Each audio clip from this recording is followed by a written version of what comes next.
मैं डॉक्टर विमला सिंह आपके सामने उपस्थित हूँ। अब तक आपने पिछले वीडियो में समाजशास्त्र का परिचय और जनजातीय समाजशास्त्र के बारे में जाना। जनजातीय समाजशास्त्र में मैंने 2 क्वेश्चन पूछा था, उसका मैं आंसर बताने जा रही हूँ। क्वेश्चन पहला था कि जनजाति एक क्षेत्रीय समूह है, किसने कहा था? इसका आंसर होगा मजूमदार। और दूसरा क्वेश्चन था जनजाति की कब अनुसूचित किया गया था? तो इसका आंसर है 1950।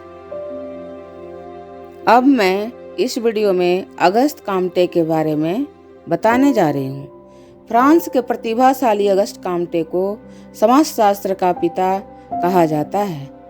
अगस्त काम्टे के पूर्व अनेक ऐसे विचारक हुए थे जिन्होंने समाज सुधार की योजना का स्वप्नलोक देखा था, लेकिन उन्होंने ऐसी योजना बनाई थी जो धरती पर कम और आकाश पर अधिक लागू होती है।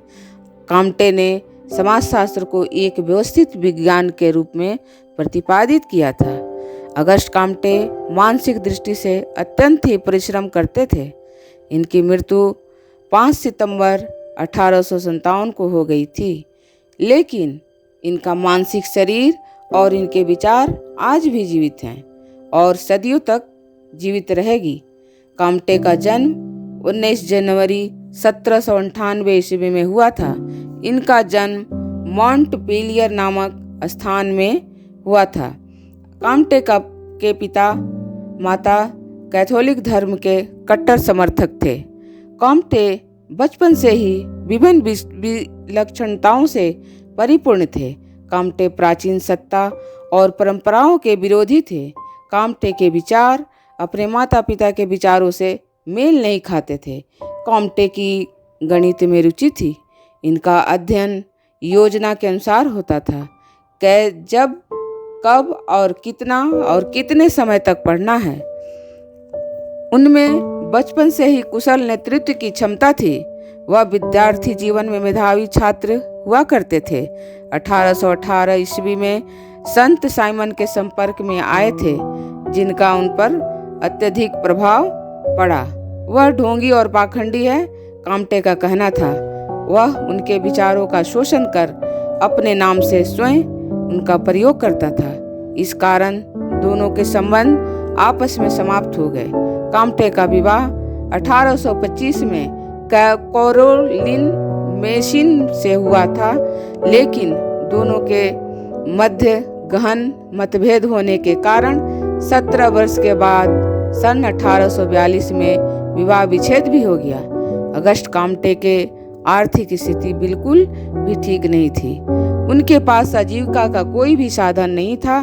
काम्टे के जीवन में ऐसे भी अनेक दिन आए जब उन्हें भोजन तक नहीं मिला। वह अपनी परेशानियों के चलते अपना मानसिक संतुलन तक खो बैठे थे, जिसके चलते उन्हें एक बार पानी में डूबकर आत्महत्या करने का प्रयास भी किया। आगे चलकर सन 1830 में इनकी पुस्तक पॉजिटिव फिलॉसफी का पहला भाग प्रकाशित हुआ। इस पुस्तक में 6 भाग हैं, जिसका अंतिम भाग 1942 में प्रकाशित किया गया था। इस पुस्तक के प्रकाशित होने से उनकी ख्याति चारों ओर फैलने लगी। इस पुस्तक के कारण उन्हें पॉलिटेक्निक स्कूल में विद्यार्थियों के निरीक्षण का पद प्राप्त हो गया। इस प्रकार अब उनकी आर्थिक स्थिति में थोड़ा सुधार आ गया था। काम्टे अपनी पुस्तकों की रॉयल्टी नहीं लिया करते थे। उनका मानना था कि लेखन के बाद पैसा लेना उचित नहीं है। काम्टे जितने अच्छे और महान दार्शनिक थे, उतने ही वह भावुक भी थे। काम्टे ने जीवन भर संघर्ष किया और आर्थिक कठिनाइयों से हमेशा जूझते रहे। उनके अपने वैवाहिक जीवन में कोई भी सुख नहीं मिला। वह हमेशा आर्थिक तंगी से जूझते रहे। वह विचार साम्यवाद और परंपरात्मक धर्म का विरोध भी करते थे। उनका पूरा जीवन दुखों और यातनाओं से भरा हुआ बीता।